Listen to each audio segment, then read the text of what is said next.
isn't specifically mentioned in the song. The pool, I wrote an entirely different song that has no relation to this one.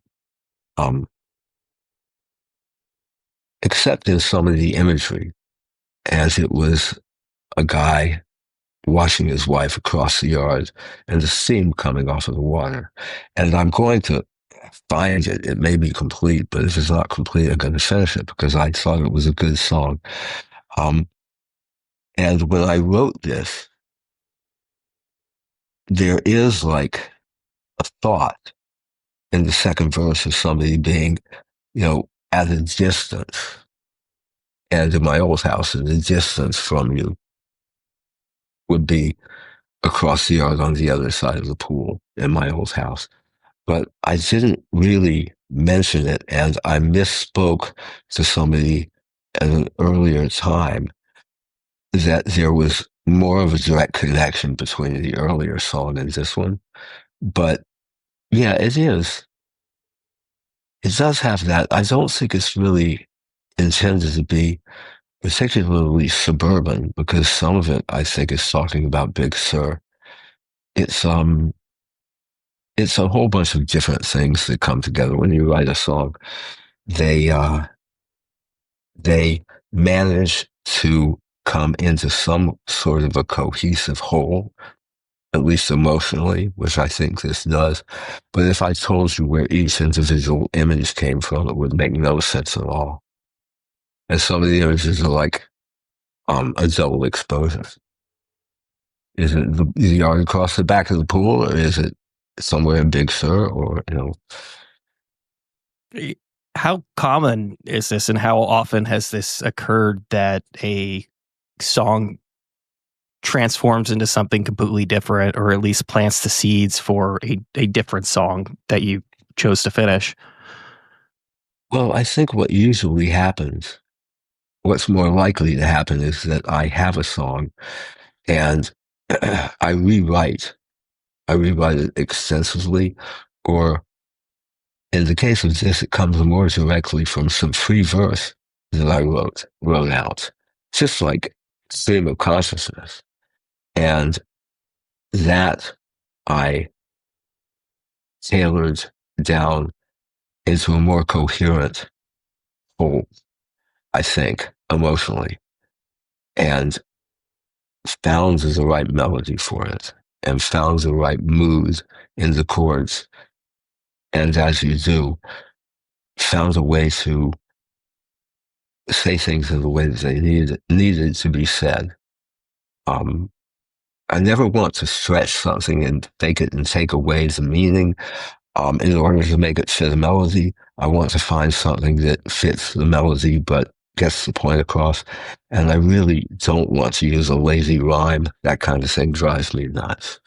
But, there's another song on the record, Under the Starlight, which got a bit of rewriting, because there was a gap between when Don Henry and I when we started writing it, and when I remembered, oh, that's a cool song, and I didn't think we had completed it. So I wrote some extra words, and it worked out. Kind of cool. I have 2 sets of words for that song. They mean something different. Each set means something different. That was a dramatic shift in that case, thematically? I think that in that case, it was the same thematically, but I gained some knowledge about life, maybe, possibly, and definitely in understanding what I was getting at. So Don and I had started it, and it was really good, but I think I shifted the perspective from somebody who was, in their 40s to somebody in their 60s, which is, there's a shift in perspective. I would imagine.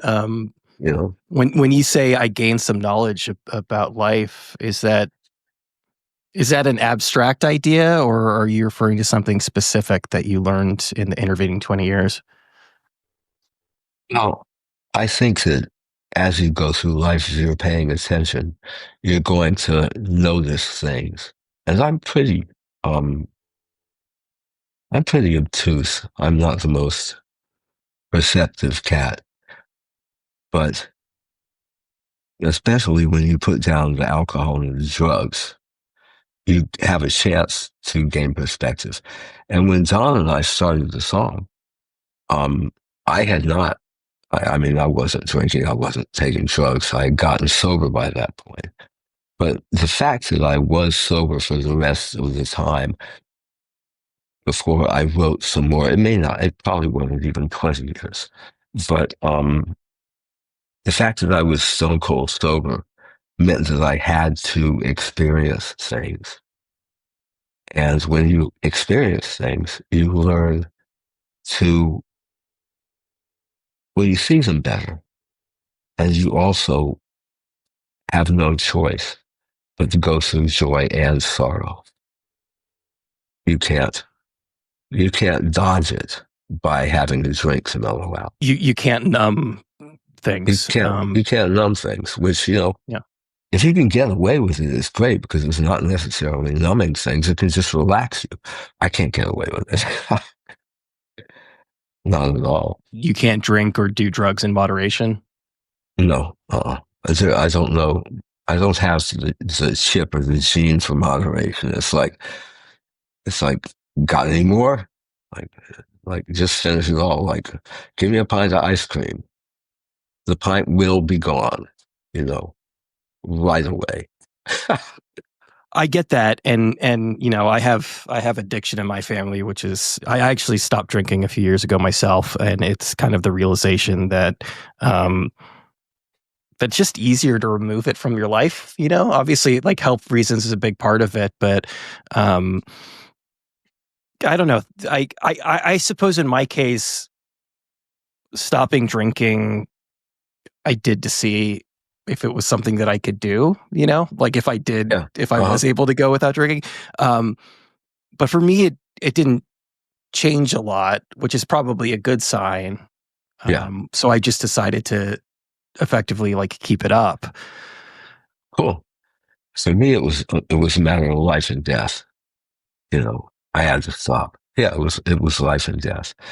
But the only downside is, now, if you make a fool of yourself, you can't use the excuse that, oh, but I was drunk. You make a fool of yourself less frequently, I would imagine. You don't need that excuse. Well, I don't know. You just have to ask somebody else. I'm not to apologize, but to acknowledge that as we speak, my lisp will probably become less pronounced. But a year and a half ago, they found that the cancer I've been dealing with for 10 or 12 years had decided to get into my jaw. So they got rid of half of my jaw and replaced it with, some pieces of my body and some erector set metal and stuff. And so it's affected the way I speak. So I have to get going before I stop. Or else I sound like Sylvester, suffer and fuck attack. I assume that when, prior to undergoing a procedure like that, one of your concerns, obviously you're best known as a pianist, but you're also a singer. How concerned were you that going through something like that was going to inhibit or limit your ability to sing going forward? Well, I was very concerned. And the doctors understood and did everything that they could.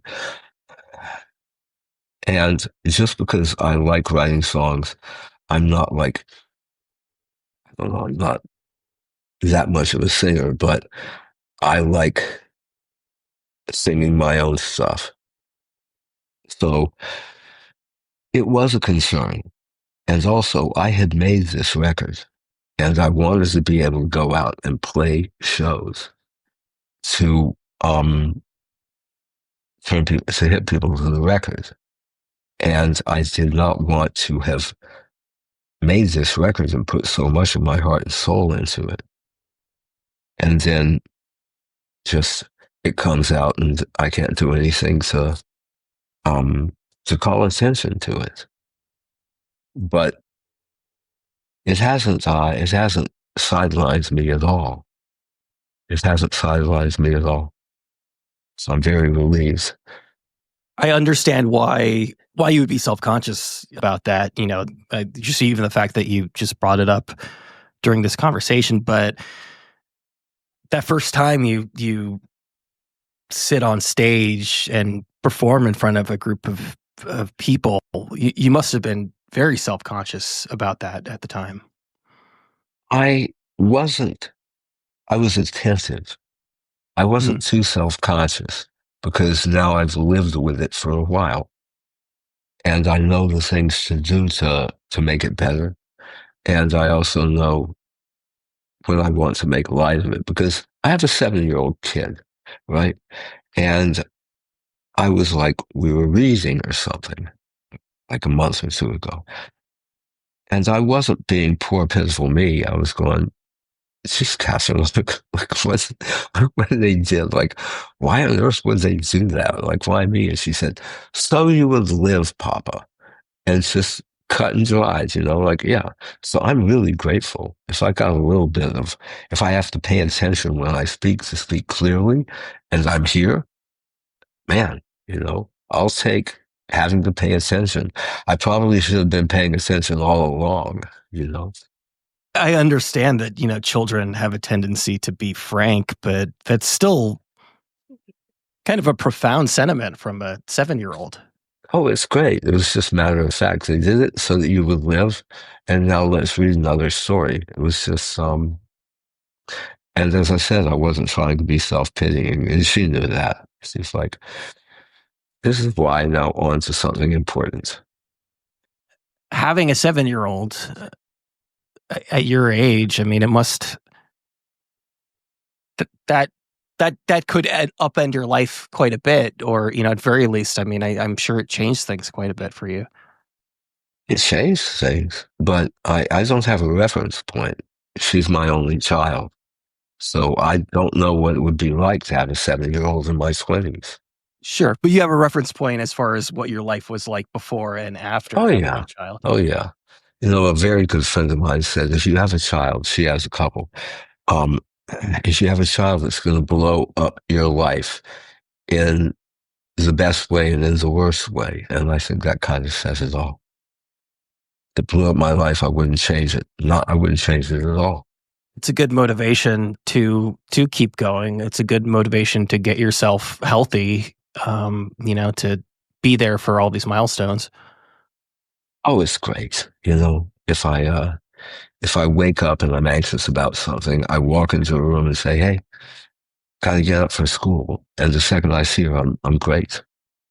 Everything's fine. So I was reading that Billboard interview that published fairly recently, and you were asked why there was this 11-year gap between records, and you said life, and I assume that having a child is a big piece of that puzzle. Well, it's a piece of the puzzle, but also Tom liked to play music. So I didn't have a stretch of time to go in and record anything, because whenever the Heartbreakers had time off, we would go in and just record for the sake of seeing if something was good. Or we'd put Mudcrutch together again and make Mudcrutch records. And so we were touring and recording all the time. So I did not have the time, even before my daughter was born, to just focus on making another record. And, I didn't want to make a record until I had the songs.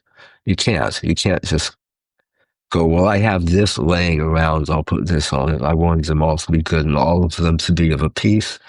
And they were written mostly between 2013 or 2014 and maybe 2019 or 2019, mostly. And so it's a pretty concentrated period of time.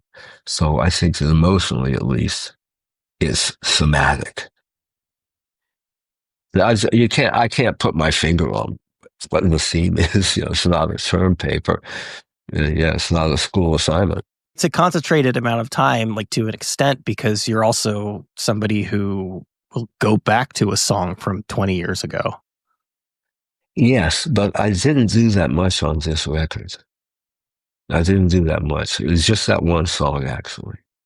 On the last record, there were several, because I'd never made a record before, and I'd have lots of songs from 30 years before that I thought were good. But this time, I didn't. I think that's the only one I drew on that was older. Even the song "Wobbles," which was on the first record as an instrumental, even that song, I wrote the lyrics in 2013. It didn't have lyrics until then. So everything's pretty much of a focused period of time. I was thinking this morning that I think the Melancholy season is the right title for the album. But I was thinking, God, people are going to go like, how do you want to hear this thing? It's just going to be morose. Well, yeah, I was thinking a little bit, especially like Guy with Piano. It's almost like it's almost like a, what's his name, like a George Winston album or something. Yeah, I would think more Jackson Browne, but I think in parts it's pretty funny, even though it might be subversively funny or subverting the humor in a way in the midst of a song that was serious. But I think that the lyrics are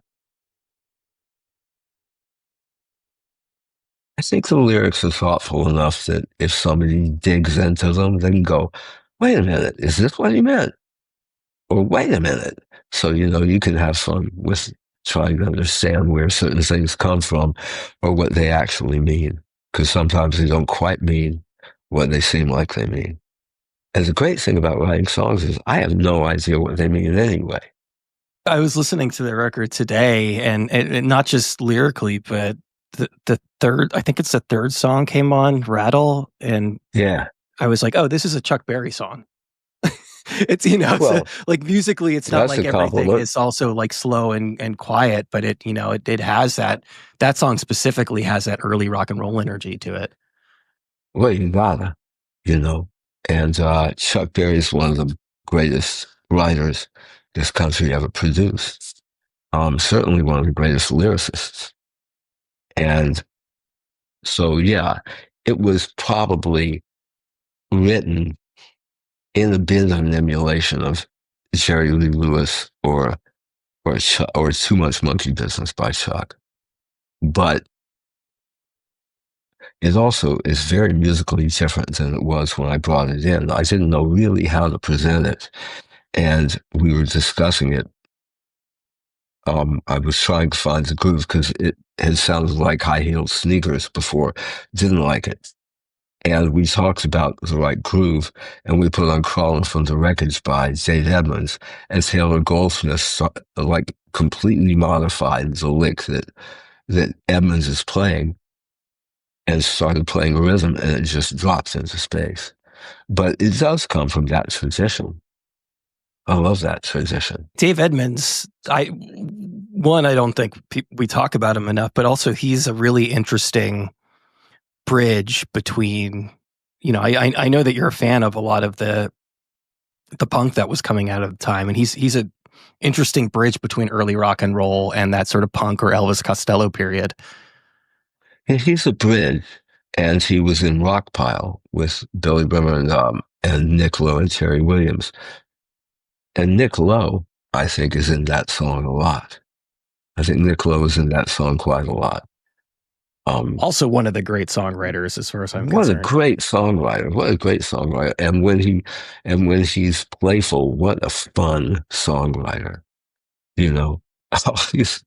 Wow, what a terrific songwriter and terrific guy. I haven't seen him in a long time, but he's a terrific guy. Just great. I had him on about 100 or so episodes ago, and was just like couldn't have been nicer.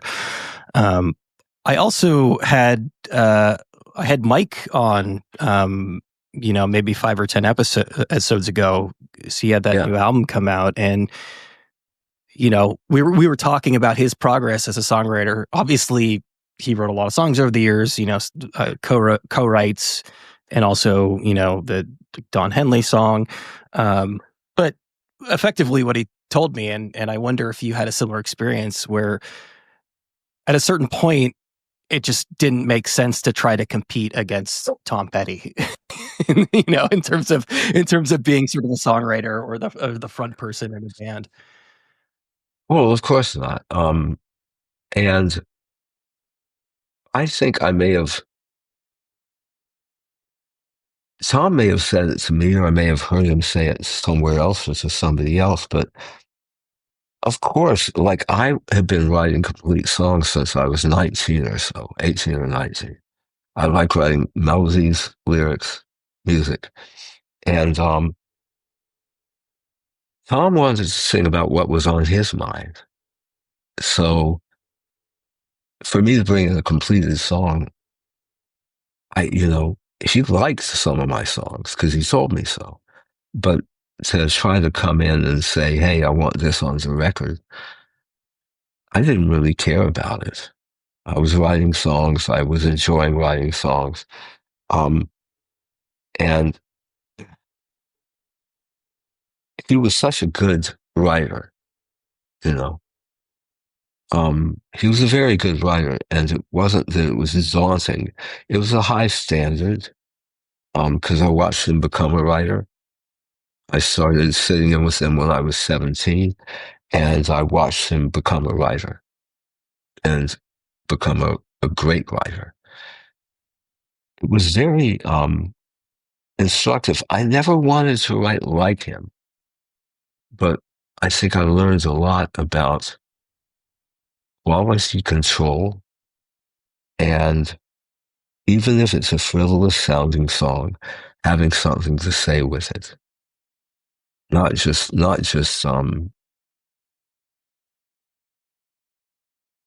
a bunch of words, you know.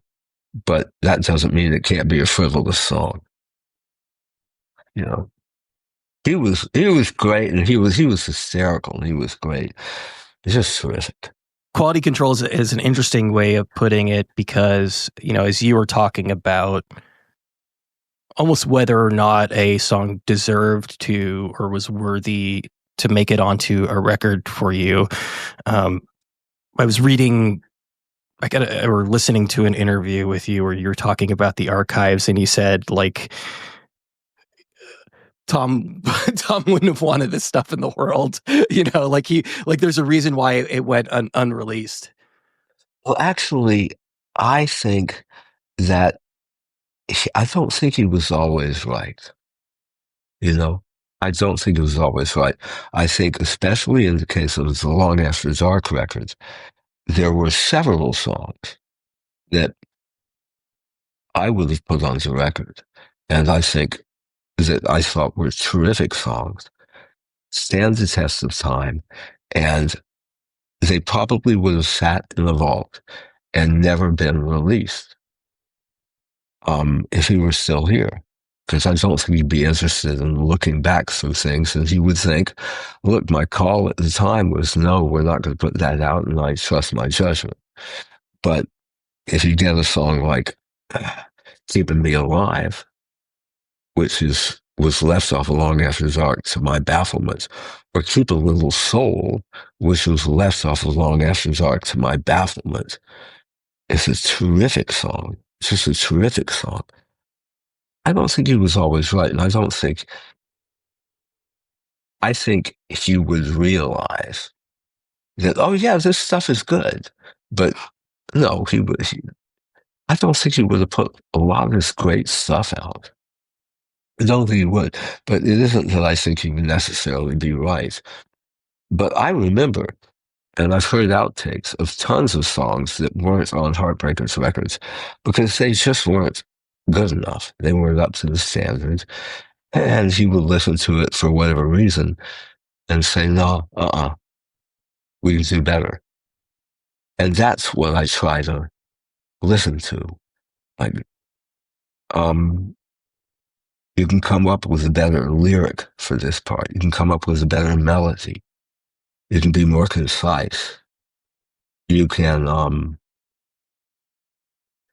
use any kind of imagery you want, whether it's like Hemingway or Joyce or um, who wrote Prince of Tides? Beautiful book, but really written, um, really written with a lot of filigree. I like filigree. So, I learned a lot from the cat, but I never wanted to write like him. I thought she had it covered. We don't need to, even if I could, even if I could, we don't need another one of him. He's got it. I am of the opinion that you can really tell the quality of a musician or a band by the B-sides and by the unreleased songs. If unreleased songs are really good, it's a good sign that you're a great band. Yeah, I mean, I really lament the disappearance of 45s because there are no longer B-sides. And Silver Springs was a Fleetwood Mac B-side. One of the best songs Stevie ever wrote, one of the most beautiful songs they ever recorded, and it was relegated to a B-side. I mean, somebody flipped the single and started playing it as a double A side. The other side was Go Your Own Way. So they served such a great purpose. There are so many hit records that were as a B-side, and some perceptive DJ realized, oh, the song on the other side of the record, the supposedly inferior song, is actually the better song. In a lot of those cases, it's because somebody at the record company decided that was going to be the B-side. I mean, I assume that the Heartbreakers at a certain point, you were able to dictate what did or didn't go on the album, but oftentimes it's no, always from the beginning, because we started out in partnership with a great producer named Zenny Cordell, who taught us all a lot about everything, has really mentored Tom, and produced the first two records, co-produced the second, produced the first, and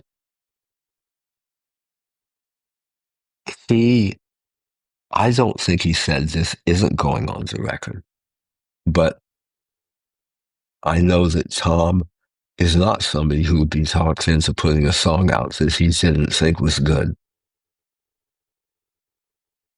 God bless the Beatles, George Martin wanted them to record How Do You Do It, which was later a number one for Jerry and the Pacemakers. And the Beatles went, no, we can't hold our heads up. We're going to write our own stuff. And George Martin said, well, what do you got? And they said, well, please, please me. It's like, okay. Whatever happened to it, though. Yeah. Whatever happened to one hit wonder. One hit wonders. So what's the story? I have to ask, and what is the story behind Never Be You? And how was that the only song that the two of you actually co-wrote? It's not the only one.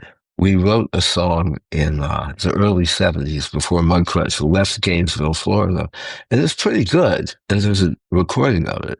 In fact, it's kind of very good, but it never came out, and there's a demo of it recorded in my parents' living room. I don't know if it will ever see the light of day, but I honestly don't know. But Never Be You I only wrote two songs for Tom, and that's the one that did see the light of day. And I had a song that was a complete song. I wasn't satisfied with the way the punchline of the chorus. I hadn't found the right punchline, but I liked the music to it, and I liked the melody, and I liked the lyrics. A lot of the lyrics I liked a lot. And for some reason, Jimmy Iovine got a hold of it. He may have asked me if I had anything, or I may have played it for him saying, Jimmy, do you like this? I think it's pretty cool. And he said, I love it. Take the words and the melody off. And I'm like, oh, you love it. I'm like, oh, you love it. And what he likes was the chords, the track, the rhythm, the hook, the instrumental hook, all of that. He said, look, let's do like Mike does and just give Tom the track and see what he does with it. And so any like ego I had about the song I had written went, it's like, fine. I wonder what Tom will do with this. And he wrote a song called Never Be You, which we recorded for Long After Dark, but never came anywhere near completing. We didn't do any overdubs. We didn't we didn't follow through on it. And I don't know why. Because it's pretty lovely. She sings it beautifully. And Roseanne Cash believes in it and cut it and took it to #1 on the country charts in '85. And Jimmy had Maria McKee from who he'd been producing in Lone Justice. He had Maria sing it for a movie called Streets of Fire, and Maria did a fantastic version of it, which I think was just me and Mike playing on it. But the Heartbreakers would never saw the light of day, and I always thought the way he sang it always stuck with me because it's almost out of his range, and that brings a certain quality when he goes for the notes and the way that he sings them on the chorus, and I love it. It's funny that the one song that the two of you co-wrote during the very long history of the Heartbreakers, you didn't actually collaborate with as much. It wasn't the two of you sitting down and co-writing something. It was really you delivering something to him. No, the other song we wrote was more a case where I had the melody, I had the whole thing, but the words, I couldn't get the words done. And he wrote words and said, let's speed this thing up. But with Mike, he didn't sit down and write, I don't believe. Mike would give him a track and Tom would sit with it. Like Bernie Taupin would send Elton lyrics and Elton would sit down at the piano. And I saw an interview where he said, if the melody doesn't show up in 10 minutes, I'm on to the next one.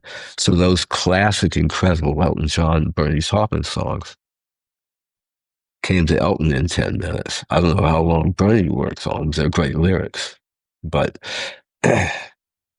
every writer is different.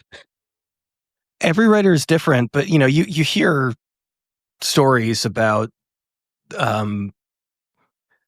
like first thought, best thought, or the songs that come really quickly are end up being the classics. But you're just not really capable of writing in that way. You really need to kind of go over. Oh, hell yes. On this record, If She Knew the Driving Man, Rattle, If She Knew the Driving Man and Rattle were complete as soon as I put pen to paper. They just came out, and probably a couple of other songs too. But I also enjoy the process of fine-tuning things. So I'll take it as it comes and see what it does. The Melancholy season needed some fine-tuning. Sledge came really quickly for the most part, but some of it really needed some fine-tuning. I had to go focus on it and go, what am I saying here? But a lot of it came instantly. So the thing to remember is Tom wrote the song Wildflowers. He went to his writing room. He turns on his recorder, picks up a guitar with no idea in his head, and played and sang, and that song came out whole. And on the Wildflowers box set, that demo, when the song, the instant that he had the inspiration, wrote it, that song is on that box set. But by the same token, Leonard Cohen worked on Hallelujah for years and years and years, is what I'm told. So there's no There's no shame. There's no right or wrong. But for me, I like both parts of the process. It's lovely when you're just a stenographer taking down something that's coming through. That's really lovely. Um, but it's also a lot of fun to take a song like Melancholy Season and say, okay, how am I going to say this? Like, what am I going to pull out of the air to say what I want to say? I wonder how much of I've read some biographies, but it's been a while. I wonder how much of Leonard Cohen's process was a result of him being a poet first and foremost, because so much of writing poetry is that editing process and is stripping things down. And it takes, in a lot of cases, it takes a much longer time to write something shorter or to write something more minimalist. I really don't know what his process was. Nothing would surprise me, but it's also perfect, so perfectly said. It's probably a mix of both, but I'm certain that he would not have let a word go, not let a comma into the song, unless he felt that it was right. I can't imagine him not, to the last minute, deciding whether it's going to be Z or A, right? The what do you call that? Particle, participle. So, like, is it Z horse or is it A horse? Which those things are really important, very important. And it changed the entire meaning. I know that there's a lot on this record and there's a lot in your approach that is more minimalist, that is more direct. Certainly like in the case of touring, it's really you and the piano. And I know that you had cited John Wesley Harding as an inspiration. Do you find that it's more difficult to write something that's more minimal? No, because that's how a song starts. Mm. Just, I've got the piano or I've got the guitar and I write the song. And I'm of the mind that the best songs can be complete with just one instrument and the voice. And I know how great it is to get a killer groove and program some great bass line or something and do it like that. And that's really legit and valid. And a lot of great stuff gets written that way. But I don't want to have a song that I want to play for somebody and say, oh, but just imagine this is going on. I want the song to say it. Yeah. Some of the songs are harder to do that way. There's a song called Back on the Records. It has a great drum beat and a great bass line. And if I'm playing solo piano, it's very hard to figure out how to pull that off. But I'm working on it because I like the song. And I like seeing people do something different. One thing I loved about the era in which we grew up, there were no extra musicians. You didn't have somebody on the side of the stage or up there to play the stuff on the records that you, as the five-piece band, can't play. And there certainly was no tape running or sequencing running. It was, okay, we're going to play the song live. How are we going to make it work? Like, how are the five of us, Tom, Mike, Ron, Stan, and me, how are we going to pull this off? And sometimes it's like, well, I better learn to play two instruments at once. And sometimes it's, well, those backing vocals can be played on the piano or the organ. And it'll get the point across. It was just great. I loved it. And that's related to being imaginative and trying to figure out how to present a song without necessarily as many hands as you had on the record. And there's not a lot of hands if it's just me and the piano. I like it.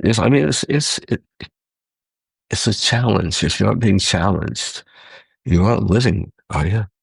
I can't remember who this is attributed to, but somebody once famously said that like a song is something that you should be able to play on any instrument. Yeah. That it should come through regardless of what the arrangement is. Yeah, and the really great songs, you just sing the melody. You know, Since I Fell for You, Over the Rainbow, um, As Time Goes By. These songs, if you just start singing it, it gets the emotion across, gets the point across. For that matter, Blowing in the Wind. You just sing that straight up. You don't need a guitar. Why it was important that this tour, I know you played a number of shows in New York. Why this tour and these set of songs you're playing in such an intimate way and such a stripped down way, and even like smaller venues? Why was that important to you for this set of music? It's important because I think that the songs will come across better. It's easier to focus in a smaller place. Easier for me to focus it on the audience and probably for the audience to focus on me. But if somebody wants me to play a bigger place, call me up. But I do like this. I do like the smaller settings.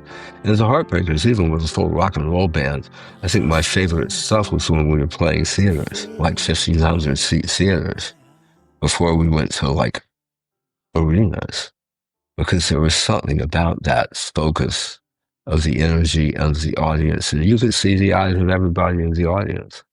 And there's something about that. And with songs like this, where I want people to lean in and enjoy whatever the story is behind the song. And like I said, they're not all morose. I don't think. I don't know if they're knee flappers, but